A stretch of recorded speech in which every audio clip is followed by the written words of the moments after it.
Hello and welcome back. My name is Sandcrawler or Ythmavig and this is Bound by Flames. So last time we just leveled up, so the first thing we're going to do is go in here and spend our 2 points. We're going to go ahead and finish off this one. And then, yeah, we're probably just going to go down one line just like I did in Bound. I don't think we can do anything in here this time. Yeah. Okay. Vulcan, come here. I need to talk to you about something. While you were in the city, the Deadwalkers apparently began stirring. Several scouts have disappeared without a trace. They can't just have been ambushed by chance. Someone must have given their routes to our enemies. I'm afraid we have a traitor among us. Though if that's the case, I don't understand why we haven't been attacked by the Deadwalkers yet. What's really troubling is that these disappearances pretty much correspond to your arrival here, which means that your living dead friend is the prime suspect. Even if it's just as possible that it's one of the Red Scribes, or even one of your people. And why can't it be one of your people? Why would he do that? And above all, why would he wait until now to betray us?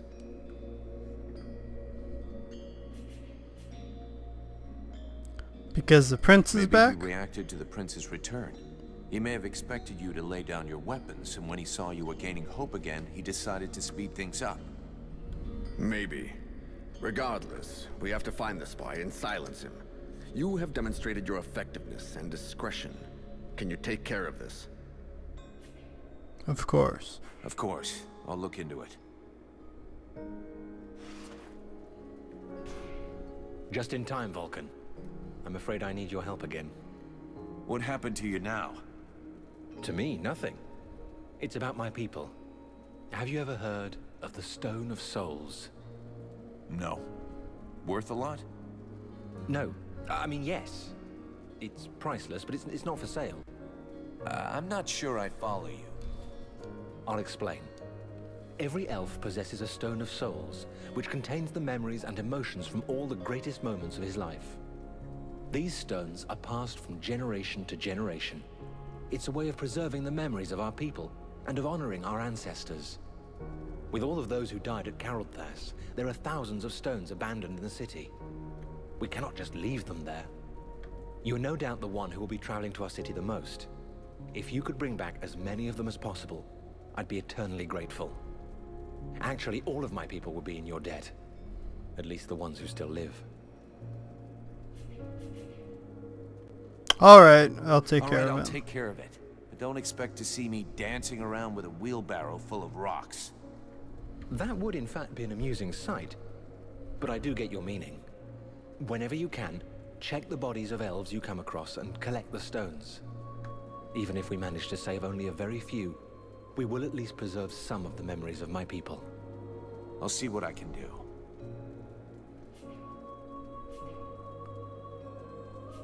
I'll leave you here.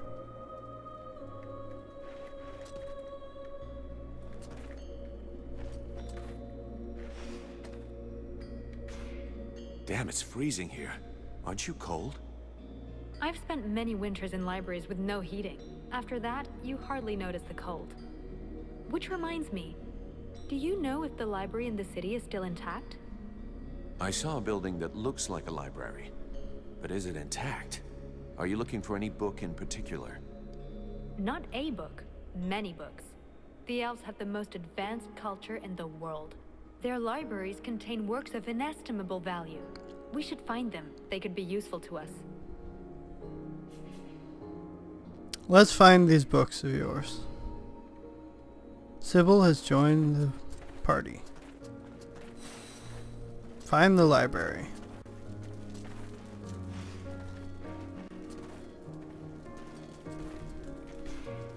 Greetings, mercenary. What can I do for you? I'll be going now. I didn't even see this guy here. Since you arrived, the enemy seems to be aware of our every move. Truly. Surprising that they haven't yet arrived here to destroy this camp. Most interesting. Or perhaps very stupid. In any event, I do feel sorry for you. One doesn't seem to be able to put one's trust in anyone these days. You don't understand. What I want is... But I understand perfectly, my dear boy. I'd merely hoped that you were above this kind of nonsense. Since my arrival here, I've been surrounded by your friends, something that rather precludes the possibility of me talking to the enemy. I have not once left the camp, and no one deigns to speak to me of strategy, which is a pity, given the evident levels of incompetence of your generals. Thus, it seems obvious that these suspicions are unfounded. You know, since arriving here, I have the odd feeling of standing in a turnip field. A turnip field? Yes, it must be all the superior intelligences that surround us. Trust me, child. You should leave this area as swiftly as you may. You would know more about the Deadwalkers than us. Who do you think the spy is? Walking around in a dead body doesn't make one an expert on all other dead things, young man. In fact, I find the suggestion vaguely insulting. But I have learned to trust my experience, something that you, despite your youth, should attempt to do also. I imagine we could quite easily reduce the possibilities. Firstly, the traitor must be able to enter and leave the camp without being stopped. Then, it must be someone who can observe your comings and goings without drawing attention to themselves. Lastly, it is someone who knows your plans. Someone who knows your military commander's orders. That alone excludes a large number, particularly the undead here. In your place, I should go and question the camp watchman. Logic suggests they will have seen something. Thanks for the tips. I'll get right on it. Let's change the Let's subject. change the subject. Who are Who you are exactly? I am Mathras. Immortal and unique. Right. So why aren't you out there hanging out with your Deadwalker friends? First of all, I don't have any pals. I'm a little too old for that. Secondly, I find your implication that I am associated with them most unpleasant. I have nothing in common with those dead things. I've been around for over 6,000 years, and I'm still very much alive, thank you. I admit this body is looking a little worn. 6,000 years old. Hey, you don't look a day over 250. You flatterer. I did, however, lose a toe this morning.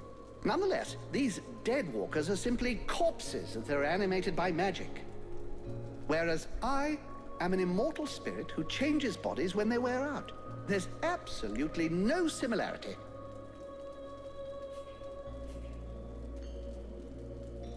But that's awful, or that's not so dumb.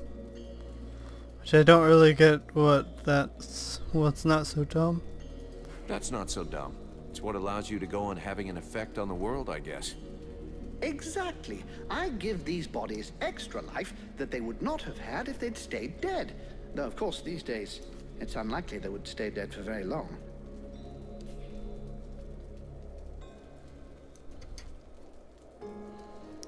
I have some I questions want to for ask you you. a couple of questions. Why did you Why come? did you come to Carolthas? Why not? There's one thing you should know about eternity. It can be rather dull. So I do my very best to be in the right place at the right time. The place where it's the most fun. Fun. You think this is fun? Well, distracting then, if you prefer. What do you expect? I'm just so bored.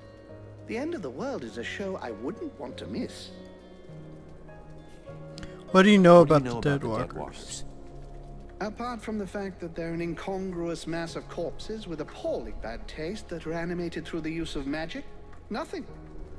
I can tell you that the power necessary for their creation, and to keep them working, is far beyond the magical abilities of any of your contemporaries. And since it's obvious they are incapable of any decision-making or strategy, they are clearly being controlled from a distance. All of which suggests the Ice Lords who are controlling these things are rather well, rather powerful. Something, I grant you, quite difficult to believe when one saw them start out at the same pitiful level of incompetence as their brothers, the Red Scribes.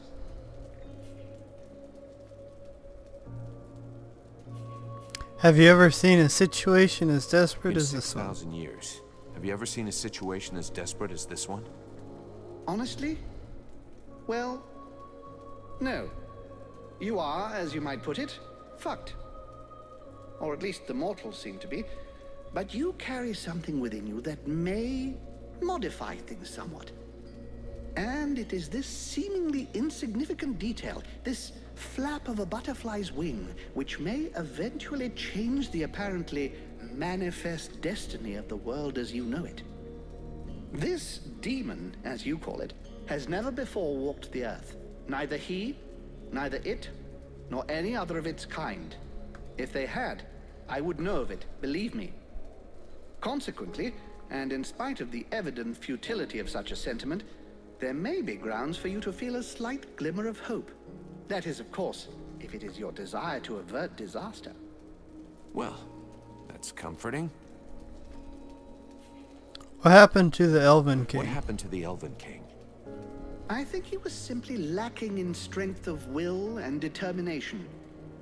They transformed him into an arch-lich.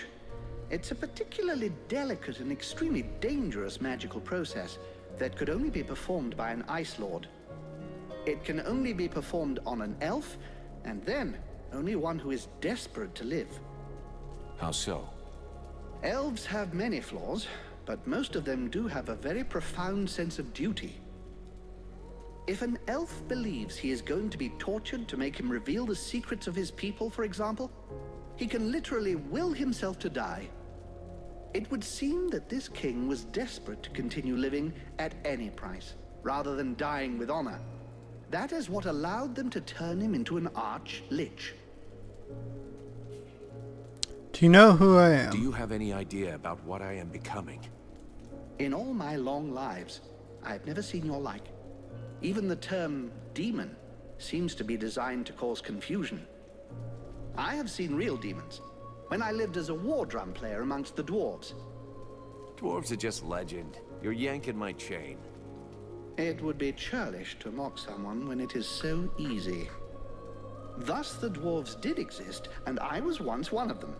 They used to use these little creatures, barely the size of toddlers, in their enormous forges.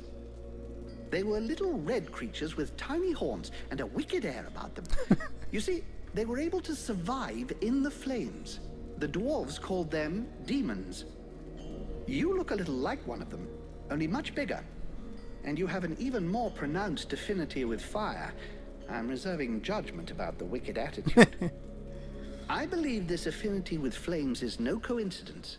You are clearly a response, a weapon, and your purpose is to face the Ice Lords. It is entirely possible that you are the fruit of an attempt to rebalance the forces of nature. Alas, I have no idea which entity is behind all of this. Let's change the subject. That's it Talk for to you now. later.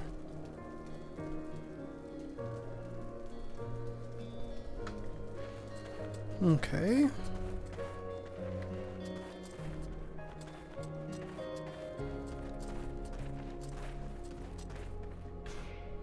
Mercenary. Has anyone gone by Has here? anyone gone by here? Any men leaving without passes? That sort of thing? No, apart from you, no one. Is there a problem? Your commander thinks there's someone sneaking out to meet up with the enemy. That's terrible. Who could do something like that? Anyway, I promise no one's been by here. You should go try the other gate, near the mercenary camp. And maybe the sentinels in the North Tower have seen something.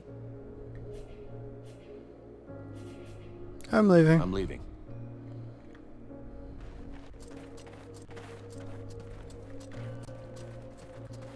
We'll go try the other gate real quick.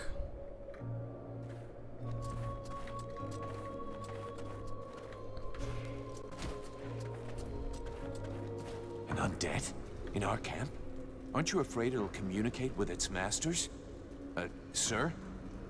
It's a calculated risk. Your friend Edwin told me that she can interrogate those creatures, so we captured one. You really can do some pretty weird things. Listen, Vulcan. We're not going to turn down any information. If we can find out how to haul our asses out of the fire, I don't see how it can hurt. Ready to make it talk? If our fire breather doesn't need me right away, I can start getting ready. Interrogate it. Excellent. Let's start the interrogation. Listen, maggot head. You're going to tell us everything you know. That's not quite how it works, Captain. It can't just answer questions like that. Tell me what you want to know, and I'll dig around in its memory to find the answers. In that case, why not dig everything out, so we don't miss anything? Even for someone as skilled as me, that could take weeks. Its brain, however limited, is like an immense archive that contains both recent memories and memories of its past life. All right. I want to know if that bastard Black Frost really has left the area. Let me concentrate. Yes. I see him raising the wave and turning the whole city into ice. This soldier must have been at his feet. Then he gave the order to attack, and gave orders to several powerful undead. Apparently he left right after. He appears nowhere else in its memory. What are those powerful dead? What are those powerful dead you were talking about? I see a flying creature, like the one in the swamp, and others. But the image is blurred. So is the army being commanded by a tormentor now? So the army is being commanded by a tormentor now? No, I don't think so. They make good spies, but poor leaders. That said, I don't see any real generals. Nothing that looks like that one that attacked the village. No, but Black Frost will definitely have left someone in charge. Someone he trusts. This soldier just didn't see who. What were Black Frost's What were the orders? Black Frost's orders? You have to understand that this creature's ability to comprehend is limited. From what I can see, it was told to keep watch over the city. He asked to be sent living people. Prisoners. The other living people must still be alive and under guard. Other prisoners. And of course, that he be informed in the event of trouble. Does he know we entered the city? This dead thing doesn't anyway. But that doesn't mean a thing, unfortunately. I think that he... Oh no! He saw me! Huh? Who are you talking about? Well, well. Probing the spirits of the dead? You can well imagine that this sort of communication goes both ways. So, that's where my dear rebels are hiding, is it? I must break the link! Right now! Kill it!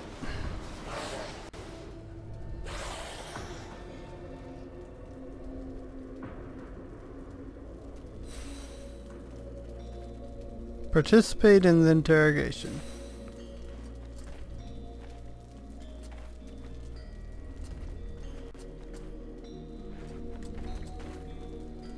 Did I find my spy?